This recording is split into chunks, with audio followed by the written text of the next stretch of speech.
Alright, Blur Vault fam, gather round because we need to talk about iIIegal-MindEye, the game that somehow manages to be both completely forgettable and endlessly frustrating at the same time. I went into this with cautious optimism, you know? Ex-GTA producer, cool cyberpunk vibes in the trailers, that whole brain implant mystery hook. On paper, this should have been a slam dunk. But after forcing myself through 20 hours of this mess, I'm here to tell you. iIIegal-MindEye is the gaming equivalent of ordering a gourmet burger and getting a cold McDonald's cheeseburger with no cheese. Let's start with the story. Because oh boy, where do I even begin? You play as Jacob Diaz, who might just be the most generic protagonist I've seen since, well, ever. He's got the personality of wet cardboard and the emotional range of a toaster. The game wants you to care about his mysterious past and his fancy brain implant, but the writing is so painfully bad that I found myself actively rooting against him by the second hour. There's this one scene where his best friend sees him covered in blood after a shootout and just goes, "Hey man, you good?" Like he's asking about the weather. The dialogue is so stilted and unnatural, it feels like it was written by an AI that's only ever read bad action movie scripts from the early 2000s.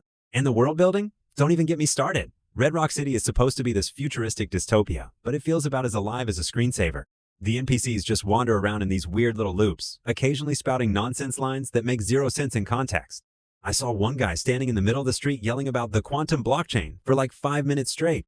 The city looks pretty from a distance, sure. But the moment you try to interact with anything, the illusion completely falls apart. You can't enter most buildings, there's barely any side activities worth doing, and the few shops that exist might as well be cardboard cutouts for all the personality they have. Now, let's talk gameplay, because this is where iIIegal-MindEye really falls flat on its face. The shooting mechanics are somehow worse than games that came out 15 years ago. The enemies have about 3 brain cells between them, often getting stuck on geometry, or just standing there waiting to be shot. The cover system is janky as hell, with Jacob constantly getting stuck on walls or refusing to peek out when you want him to.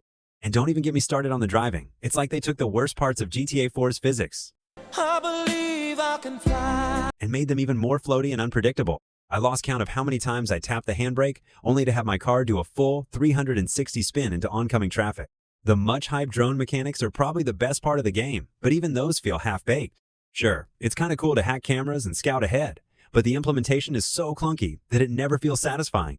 The hacking minigames are all variations of the same boring match-the-shapes puzzle, and the drone controls are so imprecise that you'll often crash into walls trying to navigate tight spaces. It's a neat idea that never gets the polish it deserves, which honestly sums up the entire game pretty well. Performance-wise, oh man, where do I even begin?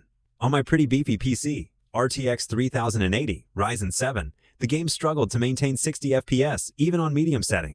Texture pop-in is constant, with buildings and characters sometimes taking a full 5 seconds to load their high-res textures. I encountered multiple game-breaking bugs that required restarting entire missions, including one where an important NPC just refused to spawn, leaving me stuck in an empty room with no way to progress. The autosave system is completely unreliable too. I lost about 2 hours of progress because the game decided not to save after a major story beat. The mission design is another huge disappointment.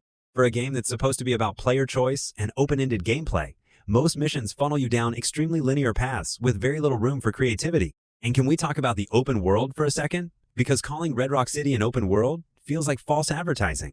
Sure, you can technically go anywhere, but there's absolutely no reason to. The city is packed with invisible walls, unreachable areas, and copy-pasted assets everywhere you look. The few side activities that exist are mind-numbingly repetitive. Think, go here, shoot these guys, grab this thing, repeated ad nauseum. There's no sense of discovery or reward for exploration, which is criminal for a game that's supposedly inspired by classics like Deus Ex. The much-touted mission editor, Build, iIIegal-MindEye, is probably the most interesting part of the package, but even that feels like it was rushed out the door. The tools are powerful, but incredibly unintuitive, with a user interface that seems designed to frustrate. And let's be real, how many people are actually going to stick around to create content for a game that's this fundamentally broken? In a year that's already given us some truly excellent games, iIIegal-MindEye stands out for all the wrong reasons. It's not the worst game I've ever played, but it might be the most disappointing. A game with so much potential that somehow manages to squander every bit of it. Unless you're morbidly curious or really desperate for a new cyberpunk game, in which case, just replay Deus Ex.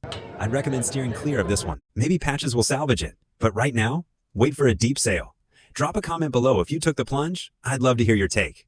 Smash that like button if this review saved you $60 and subscribe for more unfiltered critiques. This has been Blur Vault. Stay skeptical, gamers.